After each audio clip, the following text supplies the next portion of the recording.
Hello नमस्ते गायत्रीज kitchen मराठीमध्ये पुन्हा एकदा तुम्हा सर्वांचं अगदी मनापासून स्वागत करते। बीटची भाजी बनवायची आहे, पण त्या अगोदर तुम्हाला काहीतरी सांगायचं आहे। काल गेले होते बाजारात बीट घेण्यासाठी आणि बीट जरासं जास्तच घेतलं। तर एक लेडीज होत्या, त्या मला म्हटल्या की इतकं बीट कशाला? कच्चं बीट तर असं जास्त खावंसं वाटत नाही, आम्हाला एखादी फोड खायची म्हटलं तर नको होतं आणि तुम्ही इतकं बीट कशाला घेतलंय? मग मला जरा एक 2 मिनिटं त्यांच्या प्रश्नाचं पण म्हणजे हे वाटलं। मग त्यांना म्हटलं, "अहो एवढं कच्चं बीट नाही खाणार, तर ह्याची भाजी बनवायची त्यासाठी मी बीट जरासं जास्त घेतलंय किंवा कधीतरी असं कटलेट वगैरे बनवता येतं नाश्त्यासाठी." मग त्या म्हटल्या, "भाजी कशी बनवतात? चांगली लागते का वगैरे?" मग त्यांना सांगितलं की भाजी चांगली लागते, बीट पौष्टिक असतं वगैरे असं तसं आणि तुम्हाला तर माहितीच आहे मला बोलायला खूप लागतं। मग त्यांना पूर्ण सगळी स्टोरी सांगत बसले, भाजी बनवण्यापासून ते आणि खाल्ल्यानंतर काय-काय फायदे होतात, ते सुद्धा सगळं सांगितलं। मग त्यांनीसुद्धा बीट जरासं जास्तच घेतलं। तर आता मी ते 2 बीट घेतलेले आहेत आणि मी सुद्धा एक आज पौष्टिक अशी रेसिपी तुमच्याबरोबर शेअर करते बीटची। कदाचित काही जणींना माहिती असेलही किंवा नसेलही, त्यामुळे म्हटलं आजची रेसिपी सगळ्यांच्याच फायद्याची आहे, तुमच्याबरोबर शेअर करावी। 2 बीट घेतलेले आहेत, त्याची साल काढून घेतली आणि बीट आता मी किसून घेते। तर बीट असं किसून घेतलेलं आहे पहा। तर इथे अर्धी वाटी मी मूग डाळ घेतली, मूग डाळ थोडीशी भिजत ठेवते, पटकन भिजली जाते, त्याला काही फारसा वेळ लागत नाही। कढईमध्ये तेल गरम करायला ठेवलं, त्यामध्ये घातली मोहरी। मोहरी चांगली तडतडल्यानंतर अर्धा चमचा जिरे घातले आणि जिरे लगेचच फुलतात। त्यानंतर एक कांदा चिरून घेतला होता, चिरलेला कांदा यामध्ये घातला। कांदा तुम्हाला आवडत असेल तर घाला, पण खूप छान टेस्ट लागते भाजीची, त्यामुळे इथे मी कांदा वापरलेला आहे। अत्यंत सोपी पद्धत आहे, पण खूप चविष्ट लागते। एकदा खाल ना तर ना आवडतं बीट तुमच्या आवडीचं होईल। बीटला ताकदीचा खजानासुद्धा म्हटलं जातं, कारण बीटमध्ये पोषक तत्व भरपूर प्रमाणात असतात आणि आपलं ब्लड प्रेशर संतुलित राहतं। त्यामुळे बीटच्या सेवनाने आपल्या स्किनवरती पण ग्लो येतो, हेल्दी स्किन होते। तर कांदा व्यवस्थित असा भाजून घेतलाय, त्यामध्ये बीट घालायचं आहे आणि कांदा भाजताना पहा एकदम जास्त लालसर कलर होईपर्यंत नाही भाजायचा, थोडासा लालसर कलर झाला की त्यामध्ये बीट घालायचं।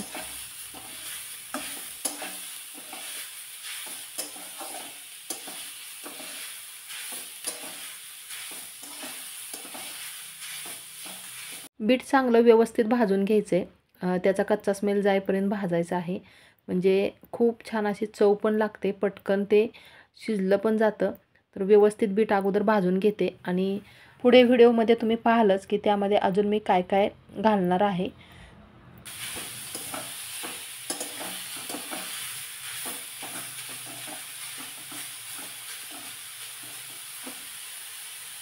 चांगलं बीट भाजून घेतलं आणि त्यामध्ये 1 चमचाभर मी काळं तिखट घातलेलं आहे, म्हणजे घरगुती काळा मसाला। तिखट घातल्यानंतर सुद्धा अगदी 1 मिनिटभर हे परतायचं आहे। तिखटाचं प्रमाण तुमच्या आवडीनुसार कमी जास्त करा। परतून झाल्यानंतर आता यामध्ये अर्धा चमचा गरम मसाला घातला, पाव चमचा हळद घालते आणि हे मिक्स करून घ्यायचे।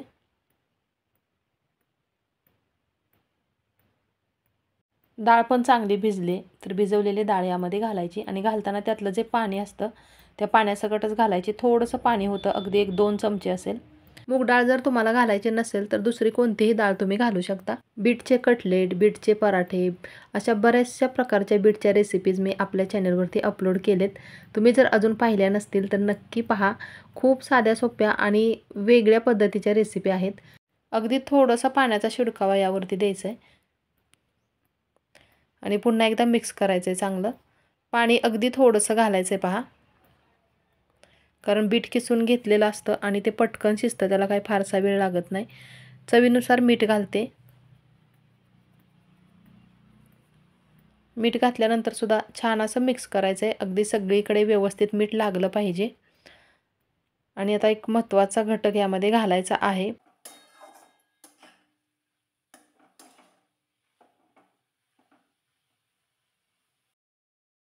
1-2 मिनिट यावरती झाकण ठेवून एक चांगली वाफ येऊन द्यायची आणि गॅसची फ्लेम एकदम कमी ठेवायची। मंद आचेवरती व्यवस्थित हे चांगलं शिजलं जातं। मस्त अशी वाफ आली आणि बीट बघा मस्त असं शिजलेलं आहे। आणि जे काही थोडंसं पाणी यावरती शिंपडलं होतं, म्हणजे यामध्ये पाणी घातलं होतं, ते पूर्णतः सगळं पाणी आटलं आहे. आता यामध्ये घालायचं आहे मोठं जाडसर वाटलेलं शेंगदाण्याचं कूट. तर हे भाजलेलं शेंगदाण्याचं कूट आहे. या भाजीला शेंगदाण्याचं कूट नक्की घालायचं आहे आणि जरासं जाडसर वाटलेलं शेंगदाण्याचं कूट घालायचं, म्हणजे खूप अशी चवदार भाजी लागते. कूट घातल्यानंतर 1-2 मिनटं अजून यावरती झाकण ठेवायचं आहे.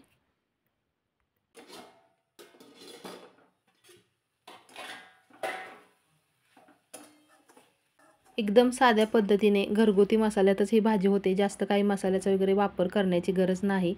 तरीसुद्धा एकदम खायला टेस्टी, पौष्टिक आणि खूप असे सुटसुटीत झाले पहा. मस्त लागते भाजी. नक्की एकदा बनवा. खरंच मला खात्री आहे तुम्हाला खूप आवडेल.